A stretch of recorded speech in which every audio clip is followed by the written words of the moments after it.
Salut, c'est Tom de la Photo Academy. Alors avant d'annoncer le gagnant de ce sac photo pour le concours du mois de décembre dont le thème était la meilleure photo de l'année 2017, eh bien j'ai deux petites choses. Je veux profiter de l'occasion pour te souhaiter une bonne et heureuse année 2018. Je te souhaite d'avoir une très bonne santé. Voilà, on a tendance à tous négliger notre santé et je sais qu'il y a eu plusieurs académiciens durant les fêtes qui ont été à l'hôpital, donc mes pensées vont pour eux et à leur famille bien sûr.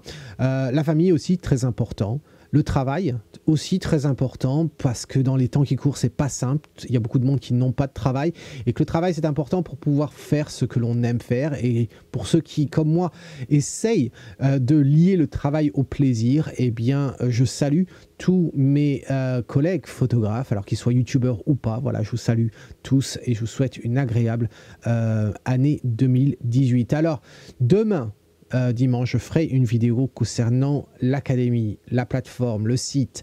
Il y a plein de choses qui sont en train de changer, etc. J'en parlerai demain. Je ne veux pas polluer cette vidéo ici. La deuxième chose, avant d'annoncer le gagnant, c'est bien sûr le diaporama en musique. Je sais que tu en raffoles. Tu vas voir, il y a plus de photos ce mois-ci. Je ne sais pas si c'est le cadeau à gagner à la clé qui a suscité cet engouement pour le concours ou est-ce le thème même qui l'a suscité. Enfin, j'espère quand même que ça va perdurer au mois de janvier et les autres mois à venir. Voilà, alors le diaporama, c'est parti, c'est maintenant et on se retrouve juste après.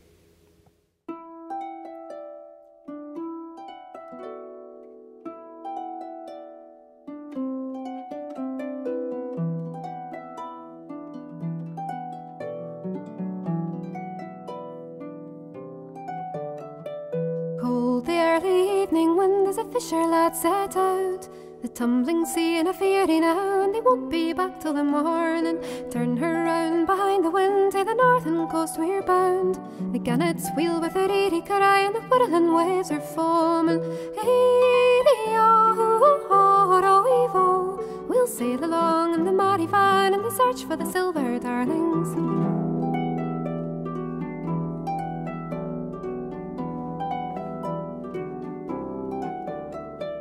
Night sets in as we move it out and we cast the nets to sea.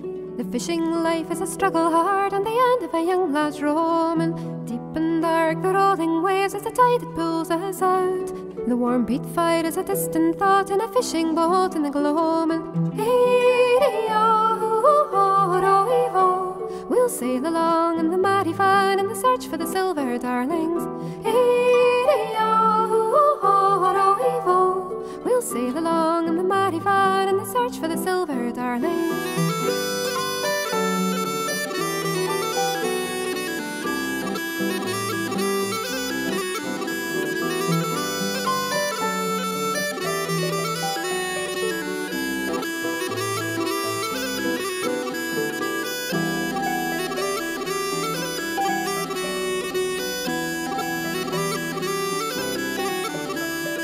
Deep and dark the rolling waves as the tide pulls us out.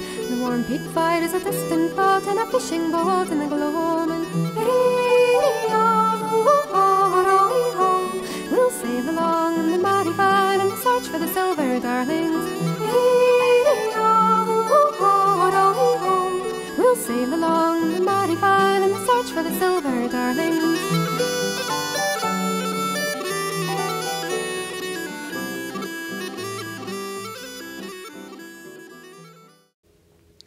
Alors j'espère que tu as apprécié ce petit diaporama. Comme je disais, il y a quand même plus d'images que les mois précédents. J'espère que ça va continuer comme ça.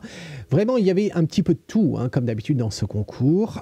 Mais il y a deux petites remarques que j'ai besoin de faire avant de montrer les 4 photos que je pense sortent du lot. Alors, la première remarque, c'est je sais qu'il y a eu certains commentaires autour du thème du concours, le fait que ce soit la meilleure photo de l'année 2017 et que je ne fasse pas de sous-catégorie en disant tiens c'est la macro, le paysage qu'il va y avoir comme ça. La raison pour laquelle la raison pour laquelle je n'ai pas fait de sous-catégorie, en fait elle est simple, c'est que si je m'amusais à faire des sous-catégories ça deviendrait un petit peu trop spécifique et j'avais peur que chacun tombe dans des cases et que c'était pas, soit on allait se retrouver avec beaucoup trop d'images, soit on allait se retrouver avec des catégories où il n'y aurait pas d'images. Donc j'ai décidé de mettre tout ça dans le lot. Et aussi, et avant tout, c'est pour des raisons éducationnelles. Voilà, ma mission, c'est quand même l'éducation, de partager tout mon savoir, mon amour pour la photo, mais aussi d'essayer de vous pousser dans votre passion qui est la photographie.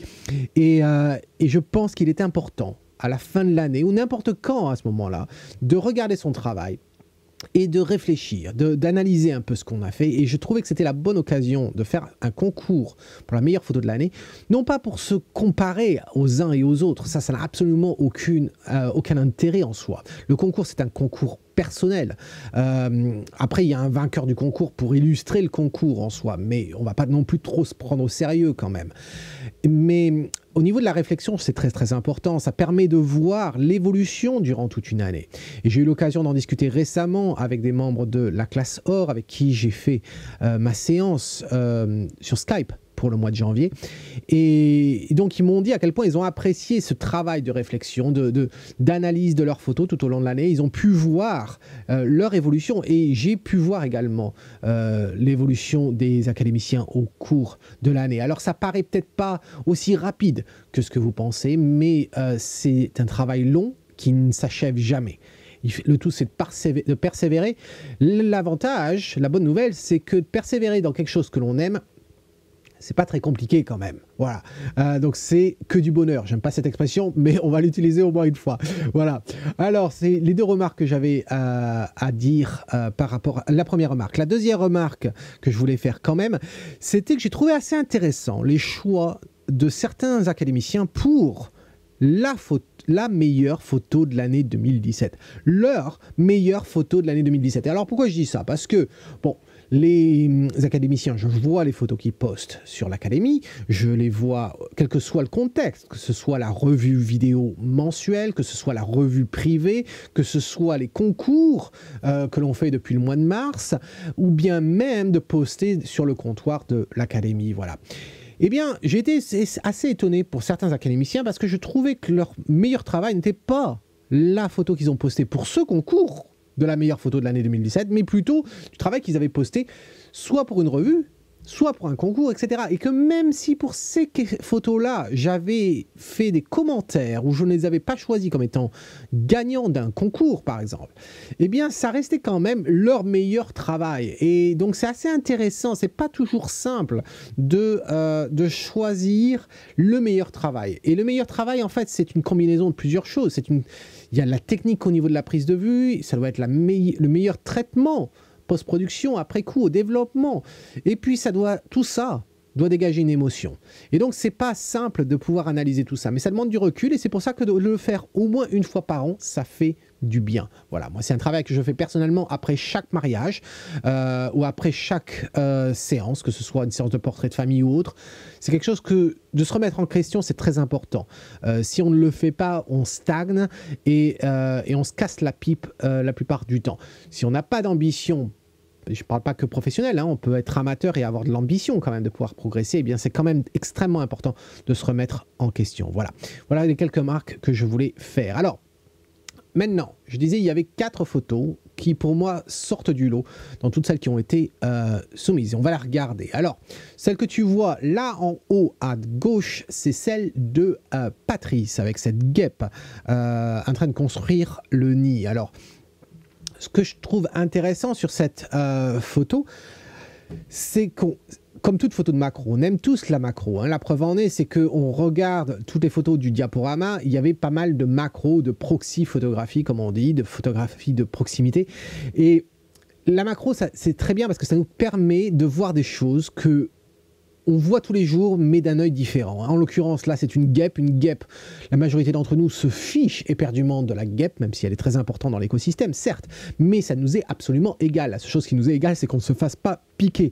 Or, quand on regarde de près, et c'est ça que la photo macro nous permet, c'est de pouvoir voir de près, de zoomer et de voir des choses intéressantes. Par exemple, quand j'ai regardé cette image, je me suis dit, tiens, c'est marrant, il y a 2 petits points noirs là, ici.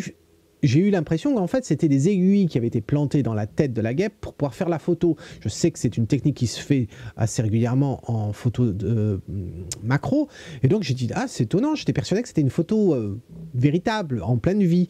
Et puis en fait, j'ai fait une recherche sur Google pour regarder les têtes de guêpes et c'est là que j'ai découvert que en fait non, il y a 3 petits points. Alors je ne sais pas à quoi ça sert. Voilà, si tu sais à quoi servent ces 3 points-là, eh bien merci de les mettre dans un commentaire. Voilà, éduque-moi.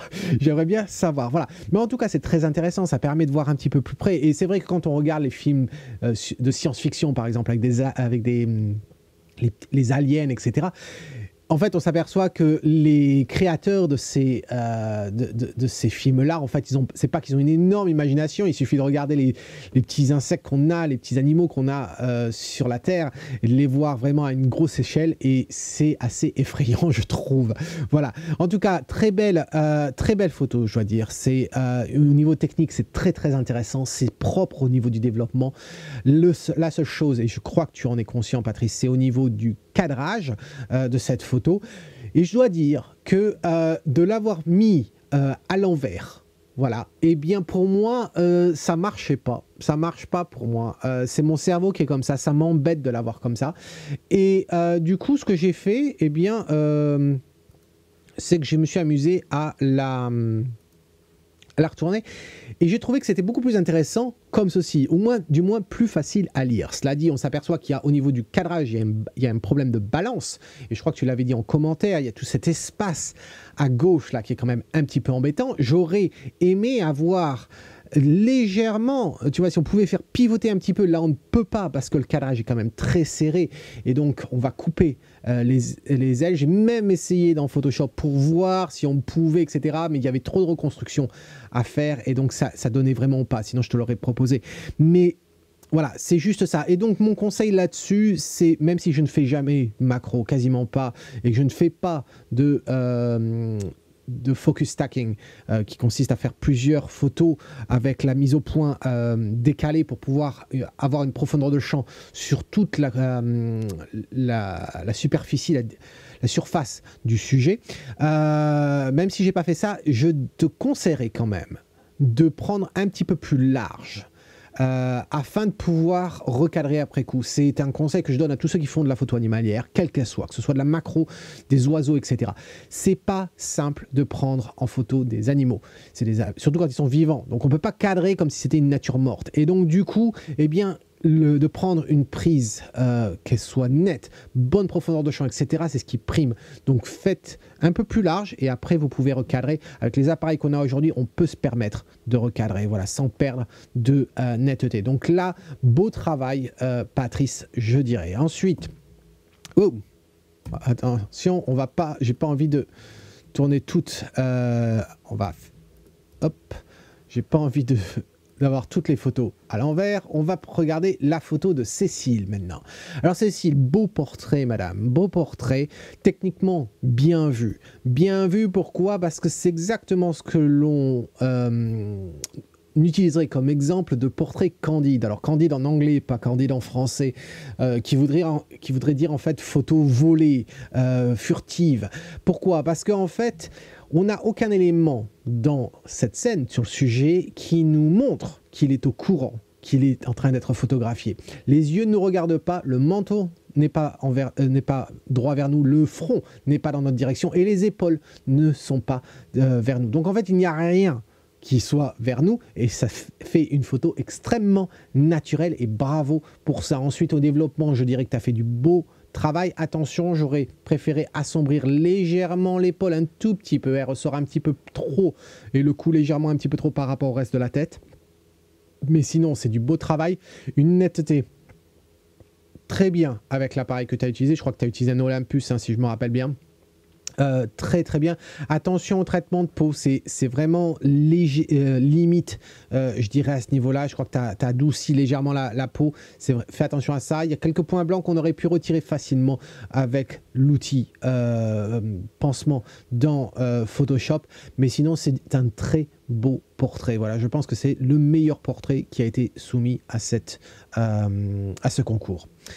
Ensuite, l'autre photo, eh bien, c'est une photo de Patrick. Alors, je dirais, Patrick, là, quand j'ai vu cette photo, j'ai dit waouh. D'ailleurs, je crois que je l'ai déjà vue. Tu me corrigeras si je me trompe, mais je pense l'avoir vue. dans le club Tom Migo Photographie sur Google+, à l'époque où il existait. Je pense que tu avais dû le poster là, parce que c'est pas la première fois que je vois cette photo-là. Je trouve que c'est trop original, c'est sympa. La position du corps de cet oiseau avec son bec est absolument superbe. Ça pourrait être une très belle illustration d'une des fables de La Fontaine. Donc très bien. Cela dit, après, ça laisse, tu me laisses un petit peu tomber quand je regarde de plus près la photo. La première chose, c'est au niveau de l'œil. Il y a un manque total de netteté, je dirais, à ce niveau-là. Au niveau de la mise au point, ça n'a pas été excellent. Peut-être une profondeur de champ trop réduite, peut-être une ouverture trop large quand tu as pris ta photo. Et ensuite, c'est le traitement. C'est le traitement. Alors bien sûr, tu as voulu avoir ce fond noir qui, je trouve, est une bonne idée. Vraiment artistiquement, c'est une très très bonne idée. Ça permet d'avoir cet oiseau qui ressort davantage. C'est une très belle illustration de cette façon-là. Seulement, ça manque de soin au niveau du développement. Et on le voit. Alors je parle pas du contour au niveau des plumes. Ici, c'est assez compliqué à faire, même dans Photoshop, etc. Ça demande une technique. Tu as fait du bon travail ici, je dirais. Il y a quelques points ici qui laissent à désirer. Mais là où, je dirais, tu aurais pu faire mieux, c'est quand même sur les contours du bec, par exemple. Où on a des lignes droites, on n'a pas ces problèmes de plumes. Et on l'a ici, et on l'a à cet endroit-là également. Et comme je regarde la photo sur un écran calibré, je m'aperçois en fait que tu as peint en noir sur les bords et ce n'est pas uniforme. C'est-à-dire qu'ici, on a vraiment du noir. Ici, on a du noir également très fort à cet endroit-là. Voilà, c'est visible. Alors, je ne sais pas ce que ça donnerait quand on imprimerait, mais il y a des chances que si on a une très belle imprimante qui fait bien les différents tons de noir, ça se voit. Donc, attention à ce niveau-là. Mais c'est dommage parce que c'est une très, très belle photo et je t'invite à continuer dans cette lancée, à essayer d'appliquer cette même technique, cette même idée, cette même conception d'avoir un oiseau ou un autre animal sur un fond noir comme ça. C'est pas ordinaire. Voilà, donc continue comme ça, Patrick. Et enfin, la quatrième photo, eh bien, c'est celle de Madame Agnès. Alors, ce lieu, je le connais très bien, puisqu'il s'agit du Château de Dollard. Il y a 2 ans de ça, j'avais fait une vidéo où j'ai passé toute ma journée à chercher l'angle parfait pour capturer ce château. Si tu n'as pas vu cette vidéo, je t'invite à le cliquer là. Et Agnès a pris cette photo-là quand elle est venue faire un stage avec moi au mois d'avril dernier, en 2017. Cela dit, je n'étais pas là quand elle a fait cette photo. Ça a été pris quelques jours après le stage que j'ai fait avec Agnès. Et Agnès, je trouve que tu as fait du bon travail. Je te l'avais dit parce que tu l'avais déjà posté sur Facebook. Et je suis content que tu montres aux autres académiciens cette photo parce que c'est très très intéressant. La luminosité, tu as bien su capturer la luminosité écossaise avec ces nuages, etc. Et ces spots de lumière qui viennent éclairer le château bien correctement. Donc bravo à ce niveau-là. Le petit truc quand même, c'est au niveau du cadrage. Je trouve qu'au niveau du cadrage, tu nous as pas donné assez d'avant-scène. J'aurais aimé avoir un peu plus d'avant-scène. Mais je te dis quelque chose, Agnès. Quand j'ai vu ta photo, eh bien, ça me donne envie d'y retourner. Et je vais y retourner au printemps. Quand je vais essayer de trouver du temps. Voilà. Peut-être durant un stage d'ailleurs avec quelqu'un d'autre, on verra. Mais en tout cas, j'enregistrerai ma séance parce que je veux y retourner et capturer à la même hauteur que ce que tu as fait. Parce que tu l'as capturé plus haut que ce que moi j'avais fait. Et je trouve que ça nous donne une autre vision sur la vallée au loin. Et on navigue un peu plus profondément. Et je trouve que c'est très intéressant. Donc je vais y retourner et je vais m'inspirer de ta photo qui était inspirée elle-même de ma première photo. Voilà. Donc, très beau travail là, Agnès. Il n'y a rien à dire. Développement, etc. Tout va bien. Juste le cadrage, je trouve trop serré en bas. Il manque de l'avant-scène. Voilà. Donc, voilà pour toutes ces photos. Et bien sûr, je suis en Écosse, Highlander. Il ne peut en rester qu'un. Donc, ça va être laquelle? Eh bien, je me suis gratté la tête pendant quand même plusieurs jours. Et si je publie cette vidéo en retard par rapport à d'habitude, c'est vraiment pas par fainéantise, c'est simplement parce que j'avais du mal à choisir la meilleure photo. Et j'en ai parlé avec mon épouse, etc. Et en fin de compte, j'ai choisi d'aller pour une photo qui a été la première à me dire « Waouh, super, j'ai envie de savoir comment il l'a faite. comment il l'a prise. C'est absolument super. Eh bien, c'est celle de Patrice. Donc, félicitations, Patrice. Comme quoi, de soumettre la photo le 31, le dernier jour du mois, eh bien, ça a payé. Voilà, je suis content, vraiment ravi de t'avoir à l'Académie. Je suis ravi que tu aies posté cette photo et les autres que tu postes. Parce que ce que tu fais, je crois qu'il n'y a personne d'autre à l'Académie qui le fait pour l'instant. Et je trouve ça très intéressant. C'est une source d'inspiration. Je t'ai posé quelques questions sur l'Académie. Tu as déjà répondu à certaines.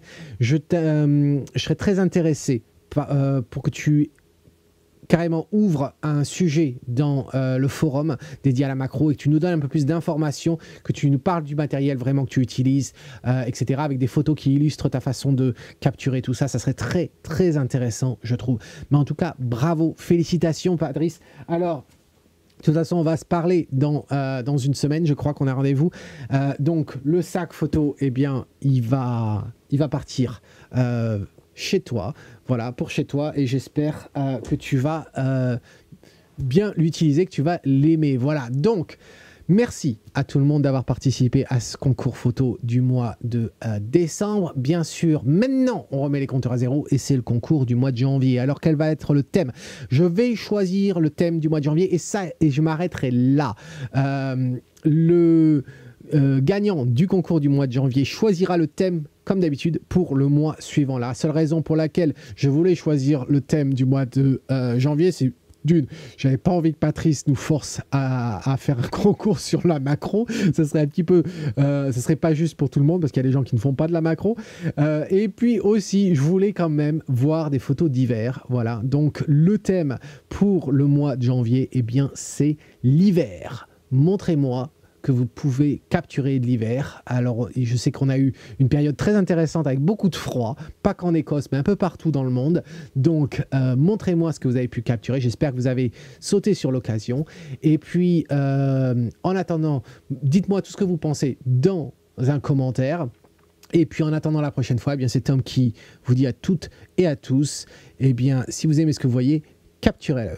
Cheers!